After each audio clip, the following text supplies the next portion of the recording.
Hello all, ఈ వీడియోలో వచ్చేసి దివసి గౌరి వ్రతం ఎలా చేసుకుంటారో తెలుసుకుందాం. ఆషాఢ మాసం చివరి రోజు ఆషాఢ అమావాస్య రోజున దివసి గౌరి వ్రతం జరుపుకుంటారు. ఒక్కొక్క ప్లేస్లో ఒక్కోలాగా జరుపుకుంటారు. నేను వచ్చేసి మా రిలీజియన్లో ఎలా జరుపుకుంటాం అనేది మీతో షేర్ చేసుకుంటాను. యాక్చువల్లీ ఈ రోజు గౌరీదేవి అంటే పార్వతీదేవిని పూజిస్తారు.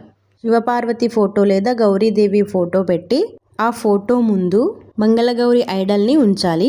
అదొచ్చేసి ప్రతి అమ్మాయికి పెళ్లి తర్వాత అమ్మ వాళ్ళు ఇస్తారనమాట. ఆ సేమ్ ఐడల్ని మంగళగౌరికి, దివసికి అండ్ నాగుల పంచమికి పెట్టి పూజించాలి. తర్వాత పసుపుతో చేసిన గౌరీ ఇంకా గణపతిని పెట్టుకోవాలి. ఈ వ్రతంలో వచ్చేసి అన్ని 10 ఐటమ్స్ తీసుకుంటారనమాట. 10 తమలపాకులు, ఒక కొబ్బరి గిన్నెలో 10 వక్కలు, 10 పసుపు కొమ్మలు తీసుకోవాలి. చివరగా అమ్మవారికి వడి నింపాలి. దానికోసం బ్లౌజులు, తమలపాకులు, వక్కలు, పసుపు కొమ్మలు, సింగార్ సామాన్ కూడా అన్నీ పెట్టేసుకోవాలి.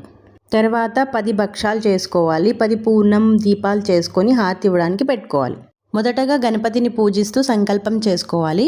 తర్వాత గౌరీదేవికి అష్టోత్తర నామావళి చదువుతూ పసుపు కుంకుమతో పూజించుకోవాలి. నెక్స్ట్ నైవేద్యం సమర్పించి దివసి గౌరి కథ చదువుకోవాలి. ఇక్కడ చెప్పడానికి మర్చిపోయాను, మనం 2 దారాలు తయారు చేసుకోవాలి. అమ్మవారికి ఒకటి, మనకొకటి. అది కూడా పసుపుతో తడిపింది. కౌంట్ ఆఫ్ 10 ఉండాలి. అది మనం గౌరీదేవి దగ్గర పెట్టుకోవాలి. ఇప్పుడు కథ చదువుకున్న తర్వాత పూర్ణంతో చేసిన దీపాలతో అమ్మవారికి హారతి ఇచ్చి, కర్పూర హారతి ఇచ్చి తర్వాత దారాలు కట్టుకోవాలి. ముత్తైదలకు పసుపు కుంకుమ ఇచ్చి ఫైనల్ గా ఆశీర్వాదం తీసుకొని పూజను కంప్లీట్ చేసుకో. Okay, let me confess one thing. ఏంటంటే ఇప్పుడు నేను చెప్పిన ప్రాసెస్లో కూడా మేబీ మిస్టేక్స్ ఉండొచ్చు. ఇది నేను చేసే ప్రాసెస్ మాత్రమే. ఒకవేళ మీ ఇంట్లో దివసి గౌరి వ్రతం చేసేది ఉంటే, మీ ఇంట్లో పెద్దవాళ్ళు ఉంటే వాళ్ళని కనుక్కొని వాళ్ళ పద్ధతిలోనే చేయండి.